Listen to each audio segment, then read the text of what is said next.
7090 사이에 껴버린 80세대 젊은 꼰대. 낀대를 위한 에세이, 낀대세이. 김정훈 지음. 소담출판사.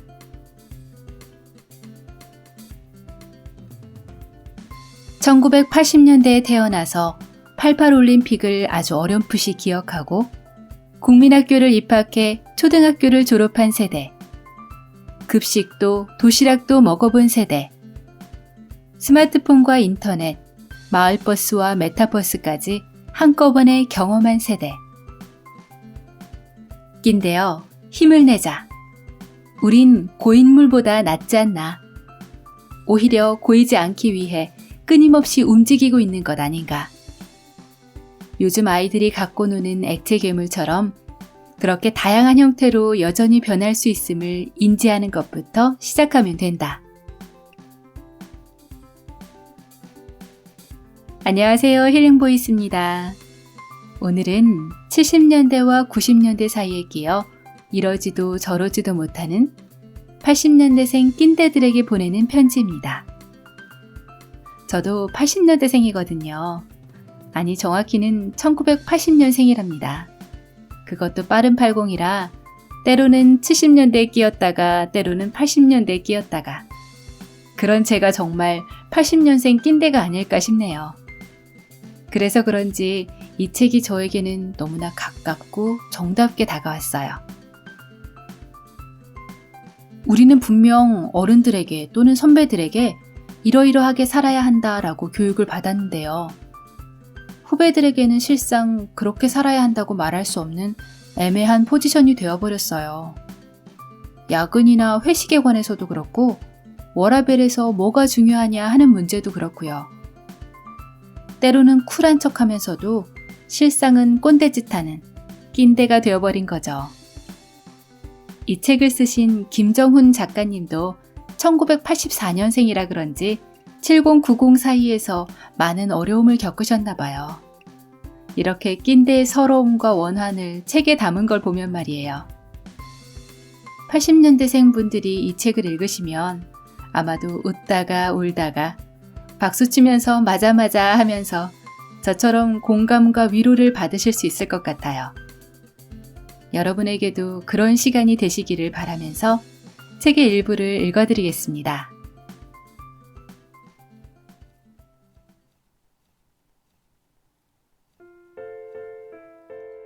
프롤로그. 나는 80년대생 꼰대다. 70년대생과 90년대생 사이에 껴버린 젊은 꼰대. 끼어있는 세대라는 의미로 낀대라고도 불린다. 우리는 위에서 까이고 아래에서 치이는 양쪽 눈치 다 보느라 정신없는 불쌍한 세대다.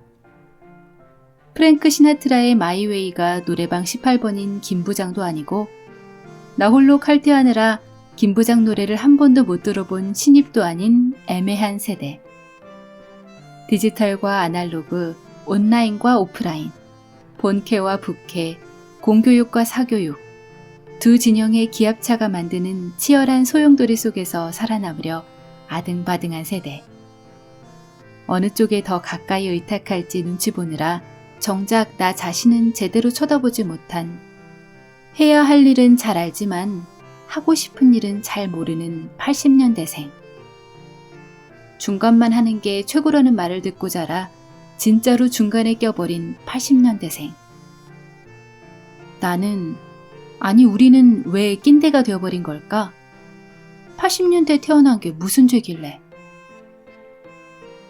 며칠 전 80년대생 몇 명이 모인 술자리에 참석했다. 모르는 사람도 꽤 있었지만 그럭저럭 분위기가 괜찮았다. 부동산과 재테크 이야기가 주를 이루다 자연스레 낀대 토크로 넘어갔다. 직업도 외모도 성격도 다른 이들이 하나 되어 일련의 말들을 신나게 떠들어대기 시작했다. 언제부터 쿨이란 단어가 유행이 돼버린 거지?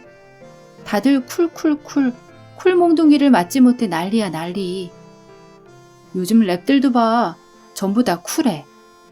좋아하는 사람을 앞에 두고도 뜨겁고 열정적으로 너를 원해 라며 사랑을 고백하는 게 아니야. 몇 발자국 뒤에서 팔짱을 끼고 넌 내 취향 저격. 그니까 올 테면 오라고 고개만 까딱거린다니까? 끝없는 것에 대한 도전이 무의미해져 버린 시대야. 나누어서 딱 떨어지는 합리성을 강조하다 보니 낭만이 사라져버린 게 아닐까? 나를 사랑하자, 좋지. 그런데 그거 그냥 게으른 거 아니야?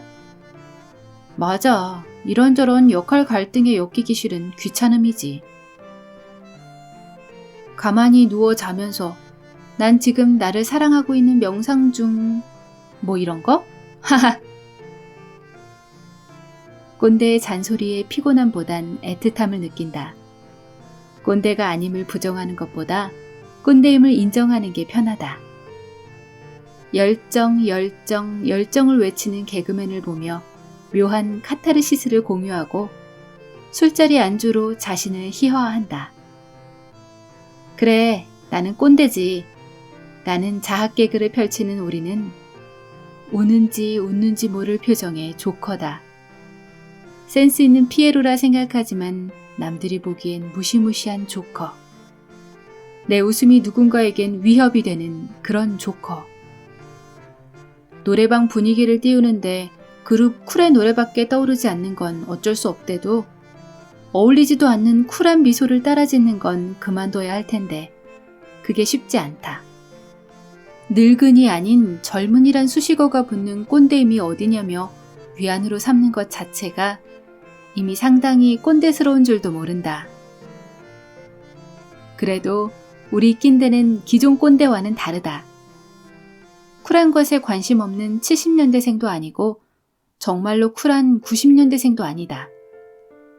70년대생에겐 쿨해야 해요 라고 조언하고 90년대생들에겐 쿨함의 원조는 우리라는 걸 어필하려는 새로운 DNA다. 쿨보다 핫이 편하긴 하다. 이전 세대로부터 뜨거운 열정을 강요받긴 했지만 요즘 세대처럼 차가운 여유는 가져본 적이 없어서다. 참 어렵다. 아니, 괴롭다. 내 적정 온도를 맞추기도 어려운데 조직 전체의 온도까지 조절하라니. 이 변종 DNA는 어떻게 탄생한 걸까? 조심스레 그 얘기를 해보고자 한다. 이 책은 이상적인 낀대를 탐구하는 분석서도 아니고 이해를 갈구하는 반성문도 아니다. 그저 1984년에 태어난 80년대생답게 껴버린 80세대의 속내를 찐으로 토로해 보려는 것이다. 꼰대들을 경멸한다면서도 꼰대의 DNA를 답습해 요즘 세대에게 이래라 저래라 하는, 아니 일해라 절해라까지 요구해버리는 참을 수 없는 낀대의 가벼움을 적나라하게 털어보겠다. 새로운 세대를 위한 변명과 기존 세대를 향한 원망을 담아서. PS. 안다. 내게 젊은 꼰대를 대표할 자격 같은 건 없다.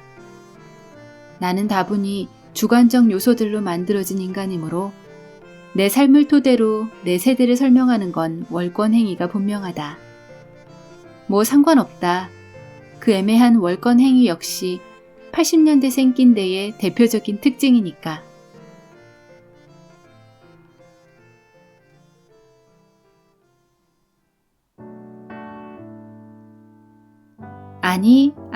아니고.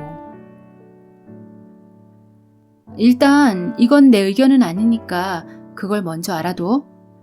위에서 시켜서 얘기하는 거지 진짜 내 진심은 아니거든. 이게 다 조직 때문인데. 알지? 아, 넌 회식을 잘 안 가니까 모를 수도 있겠다. 내가 네 나이 땐 회식이란 회식은 다 따라다녔는데 현장에서 얻을 수 있는 지식이나 인맥은 무시 못하거든.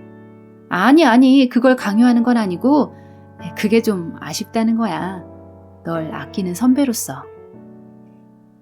말 나온 김에 이번에 연차 쓴 것도 말해줄까?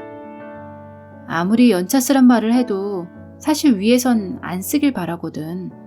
지금이 휴가 갈 때냐며 말이지. 그래도 내가 총대 맨 거다. 요새 애들은 워라밸 지켜줘야 한다고. 회사 혼자 다녀? 누군 휴가 안 가고 싶어? 이런 얘기 안 듣게 내가 잘 커버쳤어. 근데 워라벨이라는 게 워랑 라의 적절한 밸런스잖아? 그러니까 휴가 가더라도 폰으로 그 워는 좀 지켜주자. 너 놀지만 회사는 안 놀잖아. 알다시피 회사는 늘 전쟁 상태잖아. 나 센스 죽이지 않냐? 워라벨. 아무튼 비상을 대비해 카톡에 응답 제때하는 센스는 갖고 있는 게 낫단 얘기야. 아니, 명령은 아니고 그냥 그러면 더 좋겠다는 얘기지. 근데 요즘 애들 대단하더라. 회사에서 브이로그도 막 찍대. 퇴근 전에 맛집 검색하는 건 기본이고 하고 싶은 거 다 하면서 돈도 받고 회사만큼 좋은 곳이 없겠네. 아니, 비꼬는 건 아니고 나도 꼰대들 싫어한다니까. 근데 꼰대들이 총대 매는 부분이 있긴 하지. 작은 톱니바퀴가 어긋나면 큰 톱니바퀴가 제대로 굴러갈 수 없거든. 잘못된 거 많지.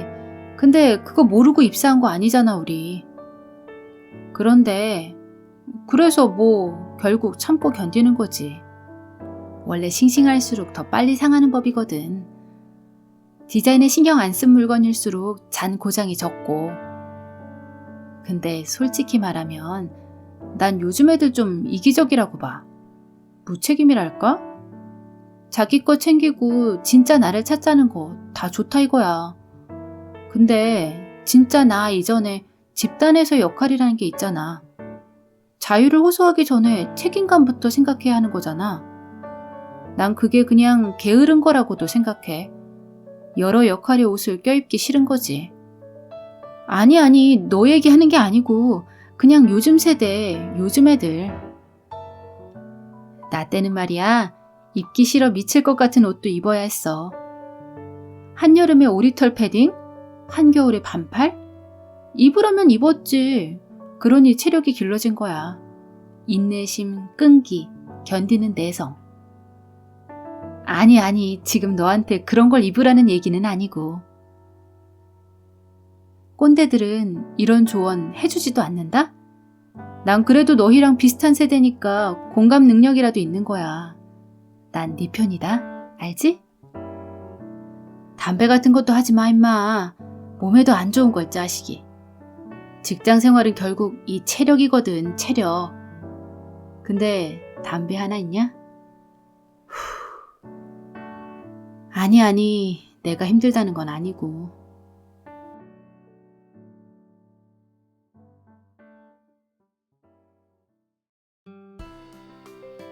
낭만의 세계에서 온 우레메. 다들 그렇게 낭만 하는데 사실 낭만은 별게 아니다. 미래를 기다리는 기대와 궁금함이다.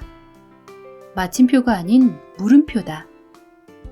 사이버펑크가 난무하는 먼 미래가 아니어도 좋다. 일주일 뒤, 한 달 뒤, 아니 1시간이나 1분 뒤라도 상관없다. 예측할 수 없는 것을 그저 기대하고 기다리기만 하면 된다. 기대함과 기다림. 그게 낭만이다. 예를 들어 3시 30분에 만나기로 한 사랑하는 연인을 기다리는 사람이 있다고 치자. 이 사람이 3시 29분과 3시 31분에 느끼는 감정은 조금 다르다. 후자는 기다림의 설렘과 함께 불안함을 동반한다. 낭만의 성질이 본디 불안한 것이고 불안함이 만들어내는 물음표야말로 낭만의 즐거움이다. 왜 안 오지? 무슨 일이 생긴 건 아니겠지? 언제 오는 거지? 수많은 물음표가 허공에 떠다니다가 그 사람이 도착하는 순간 한 번에 빵 하고 터질 때의 쾌감.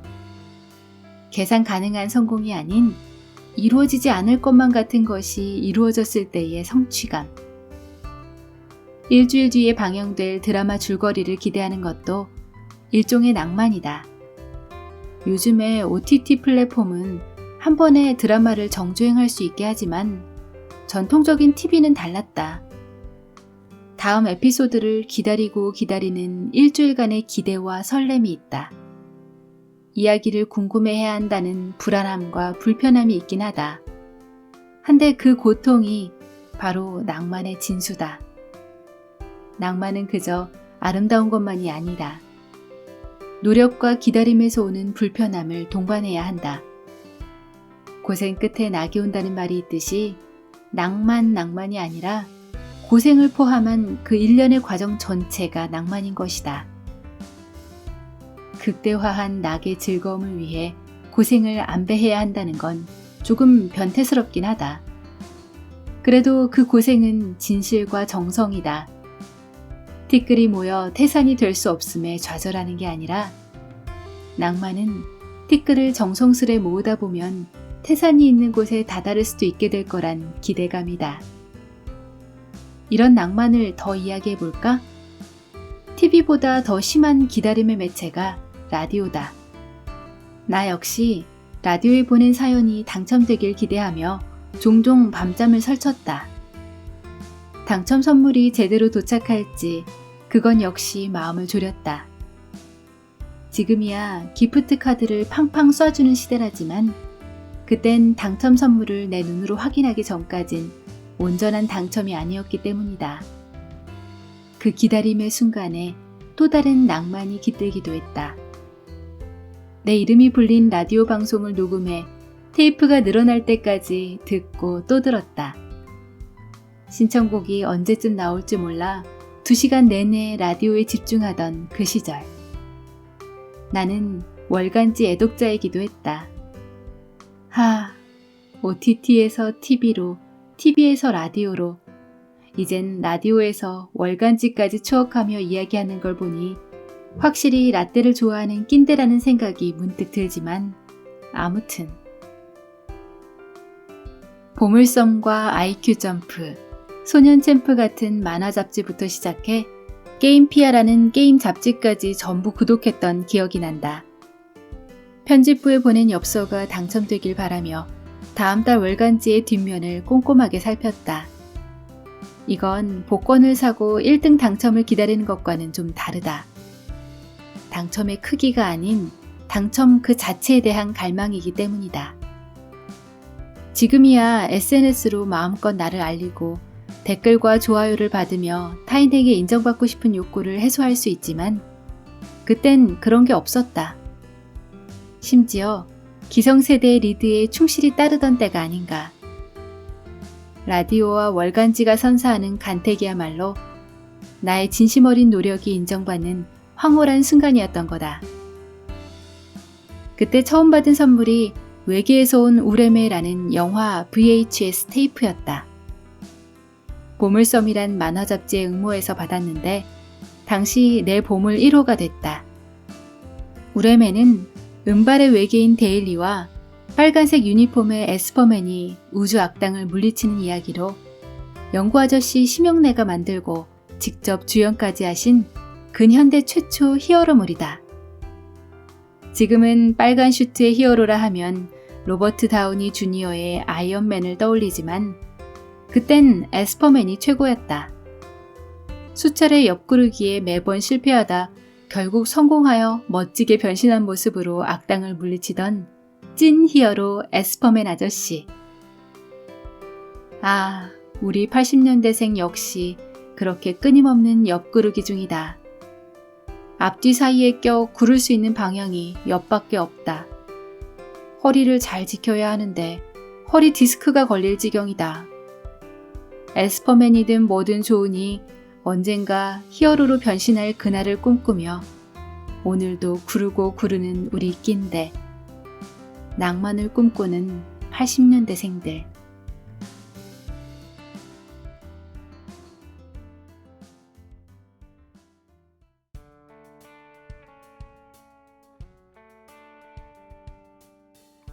우리들의 이해법.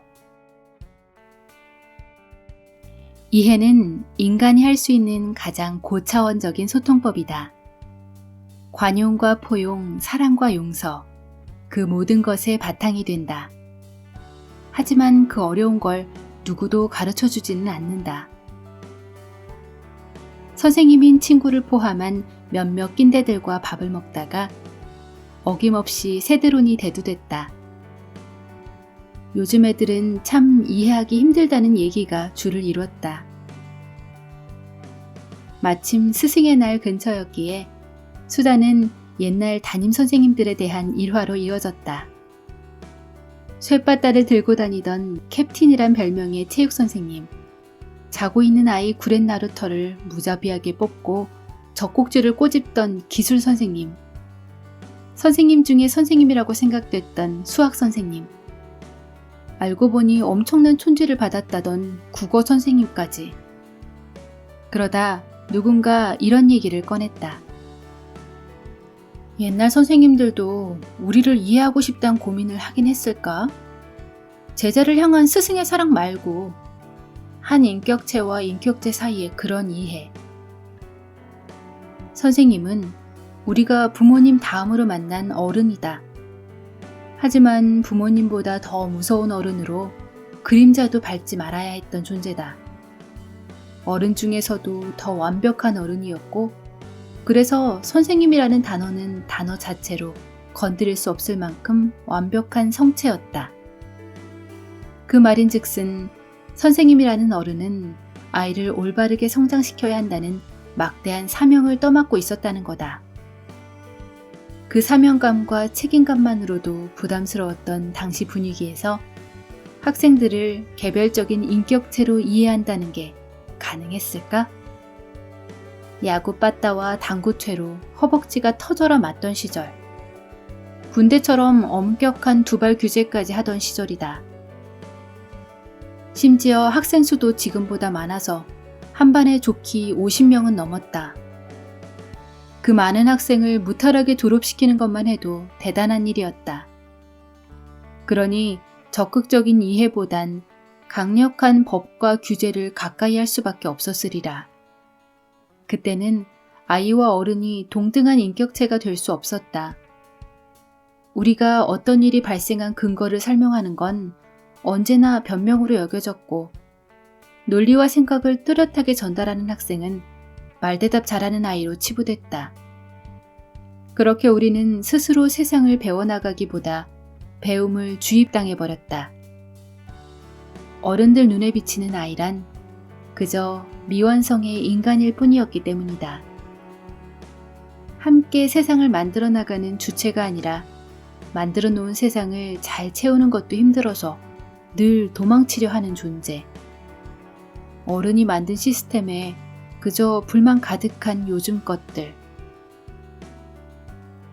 배운 게 도둑질이라고 낀대들 역시 배움을 주입시키려 한다.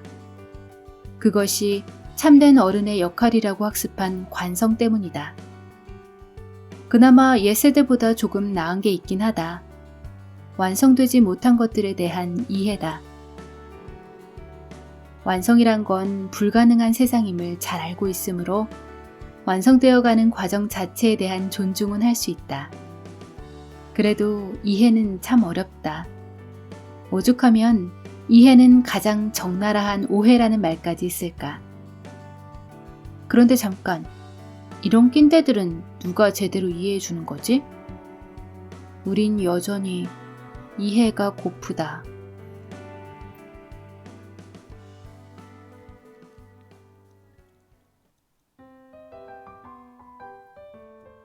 멸치의 추억.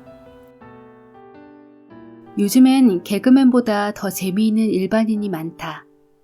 인기 예능 프로그램인 유퀴즈 온 더 블럭에 나온 수능 출제위원 역시 그랬다.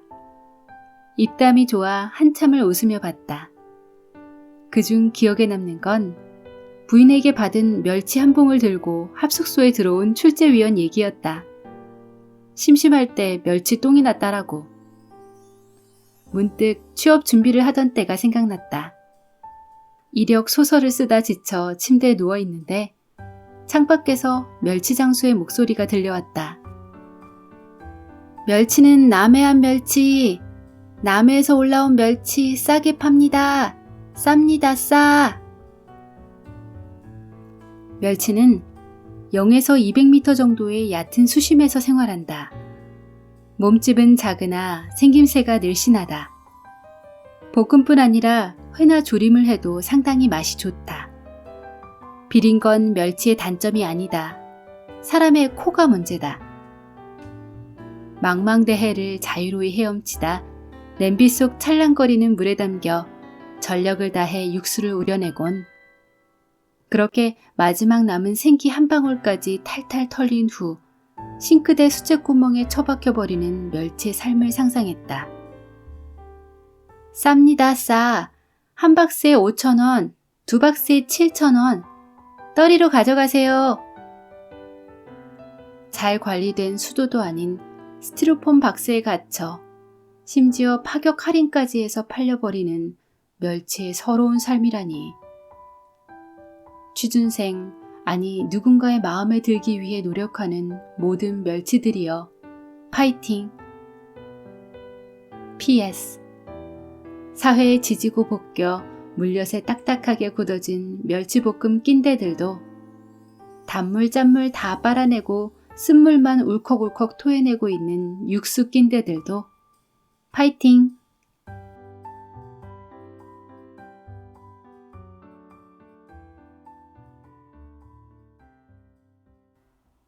이모셔널 푸어. 하우스 푸어나 카 푸어만 있는 게 아니다. 이모셔널 푸어도 있다. 내가 견딜 수 있을 만큼의 감정만으로 사람을 대하지 못하고 어디선가 감정을 빌려오는 사람들이다.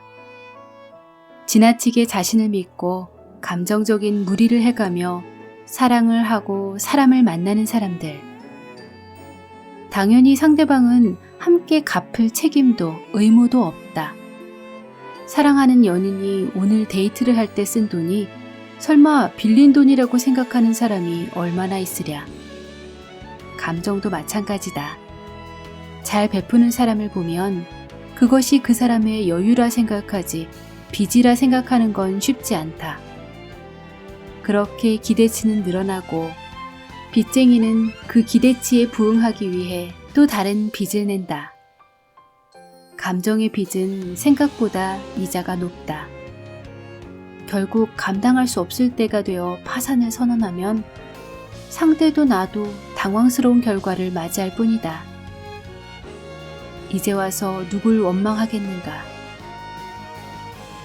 그러니 할 말은 제때 하고 살아야 한다. 쌓아놓는 감정이 좋지 않다는 얘기는 너무나 당연하고 스트레스를 잘 표현하는 방법에 익숙해져야 한다.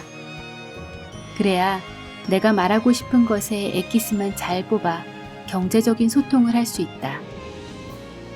심리학자들이 말하길 손해의 강도는 이익보다 약 2배 강하다고 한다. 손해를 자주 때려 그 단단한 강도에 익숙해져야 이익을 나누는 것도 잘하게 된다. 그것이 빚내고 살지 않는 현명한 감정 재테크 방법이다.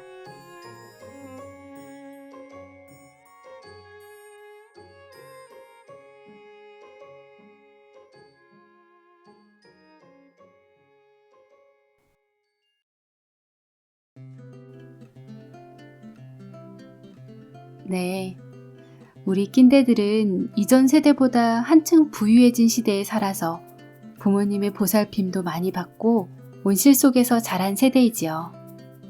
그래서 어른들께 약하다는 말도 종종 듣곤 합니다. 하지만 후배들 그리고 아이들에게는 강한 척하는 그런 불쌍한 낀대일지 몰라요. 그래서 그렇게 감정 표현을 잘하지 못하며 살았는지 모르겠습니다. 하지만 저자의 말처럼 기운 냅시다. 그래도 우리는 시대에 맞추려고 많은 노력을 하고 살잖아요. 아이들이 갖고 노는 액괴나 슬라임처럼 다양한 형태로 바꿀 수 있는 힘이 있다는 거, 그거 대단한 능력이라는 거 잊지 말고 살아갔으면 좋겠습니다.